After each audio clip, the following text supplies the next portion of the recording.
বিয়ে এটা আল্লাহ প্রদত্ত এক নিয়ামত, আল্লাহ প্রদত্ত নিয়ামত। এটা দুনিয়ার কোন কোর্ট কাছারি এই সংসার টিকায় রাখতে পারে না। বিশ্বাস হয় আপনাদের? দুনিয়ার কোন কোর্ট কাছারি বিয়ে শাদী টিকায় রাখতে পারে না। যদি দুনিয়ার কোর্ট কাছারি যদি মানুষের বিয়া যদি ঠিক রাখতে পারতো, স্বামী স্ত্রীর বন্ধন যদি ঠিক রাখতে পারতো, তাহলে বলেন আমাদের সমাজে ডিভোর্সের হার কমতো না বাড়তো? কমতো, কিন্তু কমে তো নাই, বাড়তে আছে, দিন কি দিন বাড়তে আছে। তাহলে বোঝা গেল কেন বাড়ে, কারণ তার ভিতরে দ্বীন নাই, তার ভিতরে আল্লাহর ভয় নাই। আমরা যখন বিয়ে পড়াই, আপনার কথাটা ভালো করে শুনবেন, আমরা যখন বিয়ে পড়াই, বিয়ের সময় কোরআনুল কারীমের চারটা আয়াতে কারিমা আমরা তিলাওয়াত করি খুতবাতে। এই চারটা আয়াতের মধ্যে আল্লাহ তাআলা বলছেন ইয়া আইয়ুহাল্লাযীনা আমানুত্তাকুল্লাহ, আল্লাহ বলছেন হে ঈমানদারগণ ইত্তাকুল্লাহ, তোমরা আমারে ভয় করো। চারটা আয়াতে আল্লাহ একই কথা বলছেন, একই কথা বলে আল্লাহর ভয়, আল্লাহর তাকওয়া নিয়েই কিন্তু আমরা বিয়েটা পড়ায়া থাকি। কেন এই কথাটা আল্লাহ বারে বারে বললেন, কেন এই খুতবাটা পড়া হলো?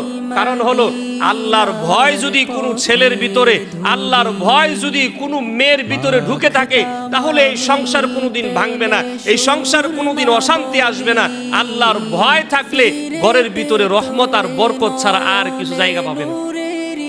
যদি আল্লাহর ভয় না থাকে, আল্লাহর ভয় যদি না থাকে, তাহলে এই ঘরের ভিতরে শান্তি আসবে না।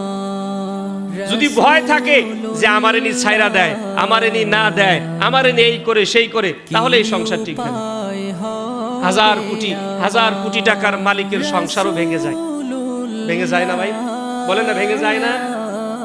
এই পৃথিবীর মধ্যে, আমাদের এই ভূখণ্ড বাংলাদেশের মধ্যে যারা আয়তন ৫৬,০০০ বর্গ মাইল, এর মধ্যে আমাদের যুবক ভাইরা যাদেরকে অনুসরণ করে, যাদের মডেল খুব বেশি ভালো লাগে, এরা হচ্ছে নায়ক আর নায়িকা, গায়ক আর গায়িকা। আপনি একটুখানি নায়ক নায়িকার গায়ক গায়িকাদের জীবনের দিকে একটু জানতো দেখি, দেখেন তাদের টাকা পয়সার কিন্তু অভাব নাই, কিন্তু চরিত্রের বড় অভাব। চরিত্রের বড় অভাব। একটা করে মহিলা একটা ছেলের জন্য হয় না, একটা মেয়ের জন্য একটা পুরুষ যথেষ্ট হয় না। তো আজ আছে তো কাল নাই, কাল আছে তো পরশু নাই, এভাবে একটাকে ধরলো, আরেকটাকে ছাড়লো, আরেকটারে ছাড়লো, তো আরেকটারে ধরলো। এইটার নাম কোনো জিন্দেগি না। আর এমন জিন্দেগি তো, যৌবনের জিন্দেগি তো কুকুরও করতেছে। যৌবনের জিন্দেগি কুকুরও, পশু জন্তু জানোয়ার এরাও তো করতেছে। এর নাম তো জিন্দেগি না।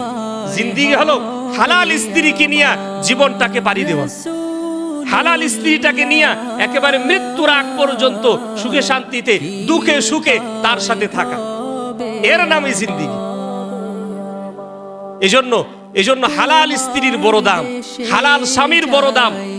হালাল স্বামী, হালাল স্ত্রীর জন্য আল্লাহর কাছে দোয়া করা চাই। করবেন তো ইনশাআল্লাহ? বলেন না করবেন তো ইনশাআল্লাহ? আল্লাহর কাছে দোয়া করবেন, আল্লাহ আমার হালাল স্ত্রী দেন।